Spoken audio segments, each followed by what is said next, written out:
یکی بود، یکی نبود. روزی مردی خدمت گوتام بودا رفت و از او راهنمایی خواست که چگونه احساساتش را کنترل کند. او با خشم و ناامیدی دست و پنجه نرم می‌کرد و به دنبال راهی برای مدیریت بهتر احساساتش بود.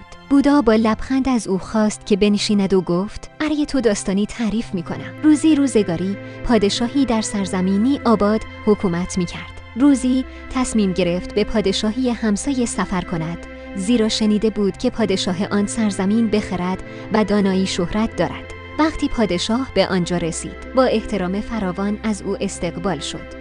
پادشاه سرزمین همسایه برای او ضیافتی با شکوه ترتیب داد. هنگام ضیافت، پادشاه متوجه شد که مگسی در ظرف سوپش افتاده است. او با انزجار دستور داد که کاسه‌ای جدید برایش بیاورند. پادشاه سرزمین همسایه این صحنه را دید و گفت: اعلی حضرت، لطفاً خشمگین نشوید، این فقط یک مگس کوچک است، اهمیتی ندارد. پادشاه پاسخ داد: من تحمل چنین چیزهایی را ندارم، حتی یک مگس کوچک هم میتواند حال مرا خراب کند. پادشاه همسایه لبخند زد و گفت: اعلی حضرت، اجازه دهید نصیحتی به شما بکنم. این مگس نبود که حال شما را خراب کرد، بلکه واکنش شما نسبت به آن باعث حال بدتان شد. شما قدرت کنترل احساساتتان را دارید، نگذارید که احساسات شما را کنترل کنند. پادشاه به خرد این سخنان پی برد و پس از بازگشت به سرزمین خود تصمیم گرفت هنر واکنش نشان ندادن را تمرین کند. او دریافت که حفظ آرامش در شرایط دشوار باعث می شود تصمیمات بهتری بگیرد. قدرت واکنش نشان ندادن درسی مهم برای همه ماست. ما اغلب بدون فکر به شرایط واکنش نشان می دهیم و این می تواند پیامدهای منفی داشته باشد. واکنش نشان دادن با خشم و ناامیدی می تواند روابط ما را با دیگران تخریب کند و توانایی ما در تصمیم گیری منطقی را کاهش دهد. با این حال نباید کنترل احساسات را با سرکوب آنها اشتباه گرفت. احساسات بخشی طبیعی از تجربه انسانی ما هستند و باید آنها را بپذیریم. اما به جای واکنش‌های ناگهانی باید زمانی را برای پردازش احساساتمان اختصاص دهیم و به شکلی سنجیده پاسخ دهیم. در گوشه دیگر از جهان، مرد جوانی به نام مایکل زندگی می‌کرد. او فردی بسیار احساسی بود و معمولاً در برابر شرایطی که او را ناراحت می‌کرد، واکنش‌های تند نشان می‌داد. او خشمگین می‌شد و سخنان ناپسندی به زبان می‌آورد که باعث بروز اختلاف و ناراحتی می‌شد. روزی مایکل تصمیم گرفت احساساتش را کنترل کند. او فهمید که واکنش‌های تکانشیش بیشتر از آنکه فایده‌ای داشته باشد، به او و اطرافیانش آسیب می‌زند. پس او شروع به تمرین ذهن، آگاهی و مدیتیشن کرد که به او کمک می‌کرد تا نسبت به افکار و احساساتش آگاه‌تر شود.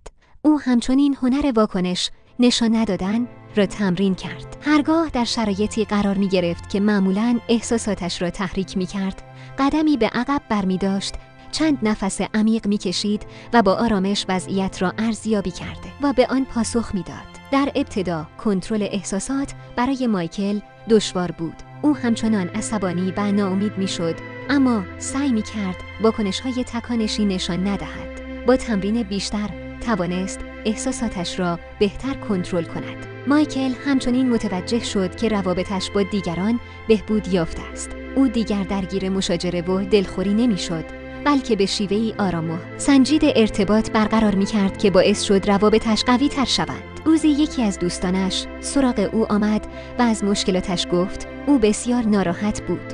مایکل به دقت به صحبت‌های دوستش گوش داد و با کلماتی محبت‌آمیز به او دلداری داد. دوستش از او تشکر کرد و گفت: تو همیشه می‌دانی که چه باید گفت و هرگز عصبانی یا ناراحت نمی‌شوی. مایکل لبخند زد و پاسخ داد: اینطور نیست که من هرگز احساس خشم یا ناراحتی نکنم، بلکه یاد گرفتم احساساتم را کنترل کنم و نگذارم آنها مرا کنترل کنند. این مهارتی قدرتمند است که روابط و زندگیم را بهبود بخشیده است. دوستش تحت تاثیر قرار گرفت و از او پرسید که چگونه این مهارت را آموخته است. مایکل تجربیاتش را در زمینه ذهن، آگاهی و هنر واکنش نشان ندادن با او به اشتراک گذاشت و او را به تمرین این روش‌ها تشویق کرد. با گذشت زمان، مایکل به فردی شناخته شده برای آرامش و متانتش تبدیل شد. او می توانست شرایط دشوار را با آرامش مدیریت کند و مردم از قدرت و استقامت او شگفت زده بودند. او همچنان به تمرین ذهن، آگاهی و کنترل احساسات ادامه داد و دریافت که این تمرین‌ها به او آرامش و شادی درونی می‌بخشند. درس داستان پادشاه و مایکل این است که ما قدرت کنترل احساساتمان را داریم. ما نمی‌توانیم همیشه آنچه را که برایمان اتفاق می‌افتد کنترل کنیم، اما می‌توانیم نحوه واکنشمان را انتخاب کنیم. با تمرین ذهن، آگاهی و هنر واکنش نشان ندادن می‌توانیم یاد بگیریم که احساساتمان را مدیریت کنیم و با تفکر و تأمل پاسخ دهیم. این مهارت می‌تواند روابط، سلامت روانی و کیفیت کلی زندگی ما را بهبود بخشد. پس بیایید این مهارت ارزشمند را تمرین کنیم و بگذاریم زندگیمان را به سمت بهتر شدن تغییر دهد. سخنان بودا درباره کنترل احساسات و ذهن. 1. خشم تا زمانی که افکار کینه‌توزانه در ذهن نگه داشته شوند از بین نخواهد رفت. 2. نگه داشتن خشم مانند نوشیدن سم و انتظار برای مرگ شخص دیگر است. 3. کسی که بر خود غلبه کند برتر از کسی است که هزاران بار در میدان جنگ پیروز می شود. 4. آرامش از درون می آید، آن را در بیرون جستجو نکن. 5. ریشه رنج دلبستگی است. 6. اگر می خواهی شاد باشی، شفقت را تمرین کن. 7. رها کردن به ما آزادی می دهد، با آزادی تنها شرط شادی است. 8. آنچه فکر می کنیم همان می شویم. 9. 3 چیز برای همیشه پنهان نمی مانند: خورشید، ماه و حقیقت. 10. اگر می خواهی پرواز کنی، باید آنچه تو را سنگین می کند رها کنی. 11. بزرگترین افتخار در زندگی زمین خوردن نیست، بلکه برخاستن پس از هر سقوط است. این سخنان ارزشمند نشان می‌دهند که کنترل احساسات و داشتن ذهنی آرام کلید خوشبختی و آرامش درونی است.